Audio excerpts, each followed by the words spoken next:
حکومت ٹیکس نظام کے بنیادی ڈھانچے کو مکمل طور پر ڈیجیٹل بنانے کے لیے پرعزم ہے۔ وزیر خزانہ واشنگٹن میں ورلڈ بینک کے زیر اہتمام منعقدہ regional round table on digital transformation in tax administration سے بطور مہمان خصوصی خطاب میں وفاقی وزیر خزانہ محمد اورنگزیب نے شرکاء کو فیڈرل بورڈ آف ریونیو کی ڈیجیٹل تبدیلی کے منصوبے اور ٹیکس نظام کی جدید، شفاف اور مؤثر اصلاحات پر آگاہ کیا۔ وزیر خزانہ نے بتایا کہ FBR کا ٹرانسفارمیشن پلان ایک ایسے نظام کی بنیاد رکھتا ہے جو خودکار، شفاف اور عوام دوست ہو۔ محمد اورنگزیب نے کہا کہ پاکستان میں ٹیکس وصولیوں کا حجم GDP کے 8.8% سے بڑھ کر 10.24% تک پہنچ گیا ہے، جو حالیہ ٹیکس اصلاحات کے مثبت نتائج کی عکاسی کرتا ہے۔ انہوں نے مزید کہا کہ حکومت ٹیکس نظام کے بنیادی عمل کو مکمل طور پر ڈیجیٹل بنانے کے لیے پرعزم ہے تاکہ معیشت کے ساتھ بہتر انضمام، دستاویزی عمل میں بہتری اور شفافیت کو فروغ دیا جا سکے۔ پاکستان میں تنازع پر افغان تاجر پریشان، ٹرکوں پر لدے سبزیاں اور پھل خراب ہونے لگے۔ افغان طالبان کا پاکستان سے تنازع افغان تاجروں کے لیے پریشانی کا سبب بن گیا۔ پاکستان میں داخلے کے منتظر ٹرکوں پر لدی سبزیاں اور پھل گلنے سڑنے لگے۔ نقصان کے پیش نظر تاجر افغانستان کی مارکیٹوں میں اپنا مال اونے پونے داموں بیچنے پر مجبور ہو گیا۔ بتایا جا رہا ہے کہ ٹنوں کے حساب سے انگور خراب ہونے پر تاجروں کو بڑا نقصان ہو رہا ہے۔ دوسری جانب پاکستان سے تعلقات بہتر کر کے تجارت بحال کرنے کا مطالبہ زور پکڑ رہا ہے۔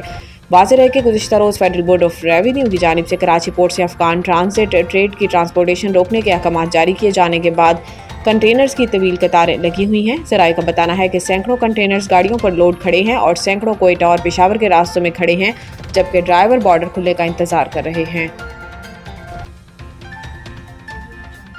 مریم نواز سے کابینہ میں شامل ہونے والے نئے وزراء کی ملاقات میں پارٹی اور سیاسی امور اور ملکی حالات پر گفتگو ہوئی۔ امن و امان کی صورتحال کے حوالے سے تبادلہ خیال کیا گیا۔ وزیر اعلیٰ پنجاب مریم نواز شریف نے صوبائی وزیر قانون رانا محمد اقبال خان اور صوبائی وزیر محنت اور انسانی وسائل خواجہ محمد منشاء اللہ بٹ کی کابینہ میں شمولیت پر خیر مقدم کیا۔ مریم نواز شریف نے رانا محمد اقبال اور منشاء اللہ بٹ کی کابینہ میں شمولیت کو خوشائند قرار دیا۔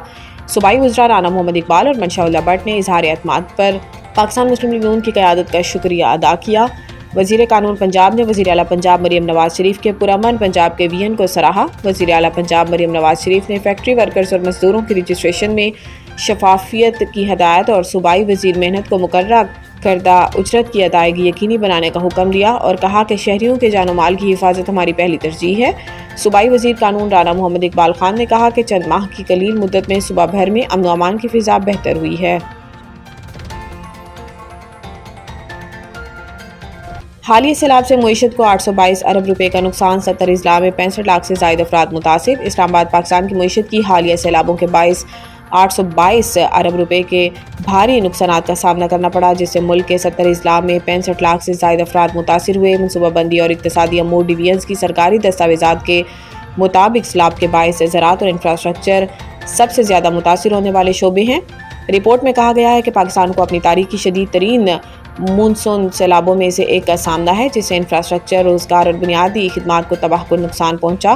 ابتدائی تخمینوں میں نقصان 744 ارب روپے بتایا گیا ہے، جو اب بڑھ کر 822 ارب روپے تک جا پہنچا۔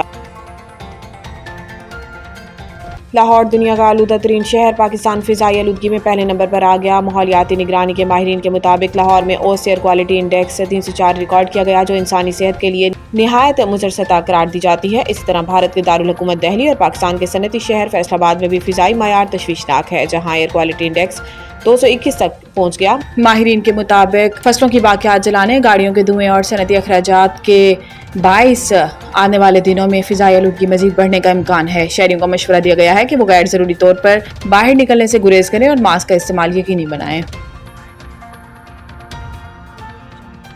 ویمنز ورلڈ کپ، آسٹریلیا نے سیمی فائنل میں قدم رکھ لیے۔ وشاکھاپٹنم میں کھیلے گئے میچ میں بنگلہ دیش کی جانب سے ٹاس جیت کر پہلے بیٹنگ کا فیصلہ خاص مؤثر ثابت نہ ہوا۔ بنگلہ دیش کی ٹیم ابتدا سے ہی مشکلات کا شکار رہی اور مقررہ اوورز میں 9 وکٹوں کے نقصان پر 198 رنز بنا سکی۔ سبحانہ مستاری نے 66 رنز کی ناقابل شکست اننگز کھیلی، جبکہ روبیہ حیدر 44 رنز بنا کر نمایاں رہیں۔ آسٹریلیا کی جانب سے Alana King, Ashley Gardner, Annabel Sutherland اور جارجیا ورہم نے 2-2 شکار کیے، جبکہ میگن اسکٹ نے 1 وکٹ حاصل کی۔ جواب میں آسٹریلوی اوپنرز نے انتہائی جارحانہ انداز اپنایا۔ کپتان الیسا ہیلی نے صرف 77 گیندوں پر 113 رنز کی وکٹ رفتار اننگز کھیلی، جس میں 20 چوکے شامل تھے۔ فیبیلا شیفیلڈ نے